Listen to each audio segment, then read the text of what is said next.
আসসালামু আলাইকুম ওরহমতুল্লাহি ওবরাকাতুহু। সবাই কেমন আছেন? আলহামদুলিল্লাহ, আমিও ভালো আছি। আজকেও চলে এলাম সূরা আল আনআম নিয়ে। সূরা আল আনআম মক্কায় অবতীর্ণ, আয়াত 165, রুকু 20। আজকে দশম রুকুর অনুবাদ করব, আয়াত 91 থেকে 94 পর্যন্ত। শুরু করছি রহমান রহিম রব্বুল আলামিনের নামে। আয়াত 91। তারা আল্লাহ তাআলাকে তার যথাযোগ্য মূল্যায়ন করতে পারেনি, বিশেষ করে যখন তারা বলল, আল্লাহ তাআলা কোনো মানুষের উপর কোনো বস্তুই নাজিল করেননি। তুমি তাদের জিজ্ঞেস করো, যদি তাই হয় তাহলে মুসার আনীত কিতাব, যা মানুষের জন্য ছিল এক আলোকবর্তিকা ও পথ নির্দেশ, যা তোমরা কাগজের পাতায় পাতায় লিখে রাখতে, যা তোমরা মানুষের সামনে প্রকাশ করতে এবং তার অধিকাংশই গোপন করে রাখতে। সর্বোপরি সে কিতাব দ্বারা তোমাদের এমন সব জ্ঞান শিক্ষা দেওয়া হতো যার কিছুই তোমরা এবং তোমাদের পূর্বপুরুষরা জানত না। তা কে নাজিল করেছেন? তুমি বলো, হ্যাঁ, আল্লাহ তাআলাই তো নাজিল করেছেন। হে নবী, তুমি তাদের এসব নিরর্থক আলোচনায় মত্ত থাকতে দাও। আয়াত 92। এটি এক বরকতপূর্ণ গ্রন্থ যা আমি তোমার কাছে নাজিল করেছি।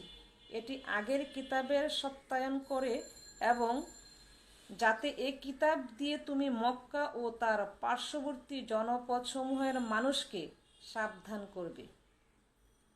যারা আখেরাতের উপর ঈমান আনে তারা এ কিতাবের উপরও ঈমান আনে, আর তারা তাদের নামাজের হেফাজত করে।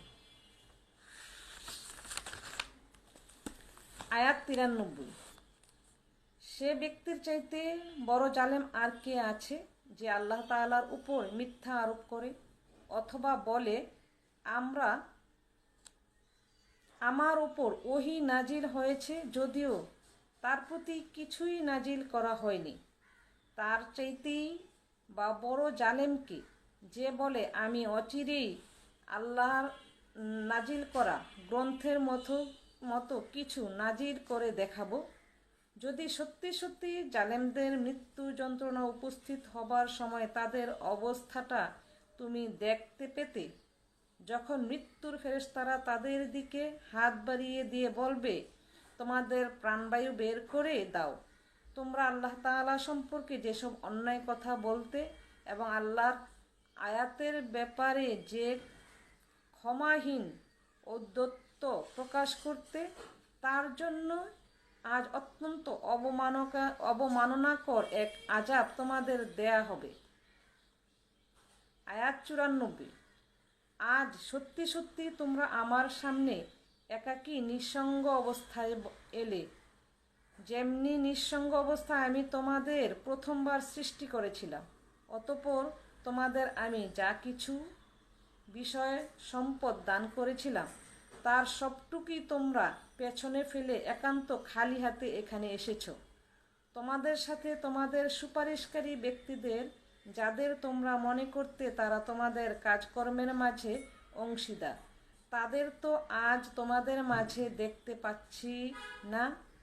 বস্তুত তাদের এবং তোমাদের মধ্যকার সেই মিথ্যা সম্পর্ক আজ ছিন্ন ভিন্ন হয়ে গেছে এবং তাদের ব্যাপারে তোমরা যা ধারণা করতে তাও আজ নিষ্ফল প্রমাণিত হয়ে গেছে। সাদাকাল্লাহুল আযীম।